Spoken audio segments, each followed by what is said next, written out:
Typically in a scenario like this, we would see higher turnout, but the number of candidates might have an impact on that. With Winnipeg's municipal election entering the final days of the race, we look at what strategies the candidates are taking to get voters to the polls. There's not a lot you can do with 2 days. The best you can do is make sure not to damage yourself. So I suspect that's what a lot of them will be focused on. Almost 42,000 voters headed to the polls for advance voting ahead of Wednesday's election, which is up 5% from the previous election in 2018. But historically, municipal elections don't see as many voters as provincial or federal elections.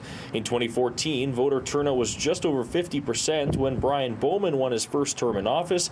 But when he ran again in 2018, there was only 42% voter turnout, which was the lowest for Winnipeg since 2006. Moore says he does expect a higher turnout this election, but says people find municipal politics the least interesting. We have to do a better job of educating the public about what different levels of government do. We see a lot of times people look agitating to achieve something or some type of change, but really focusing on the wrong level of government.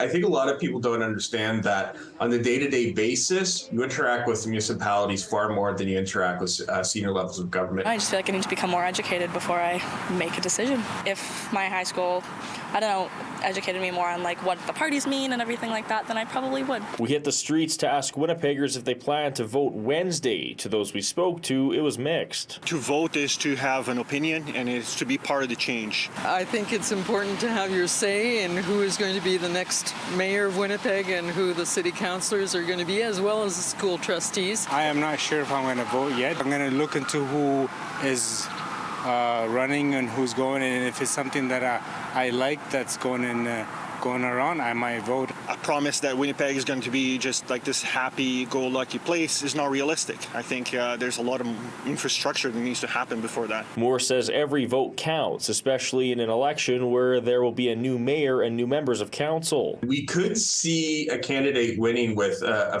fairly small proportion of the popular vote. I suspect that most likely will be Glenn Murray or Scott Gillingham, but I wouldn't rule out some of the other candidates that were third and fourth in those polls.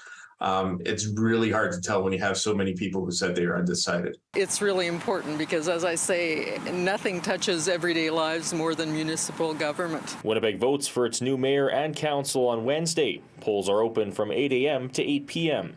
In Winnipeg, Alex Karpa, City News.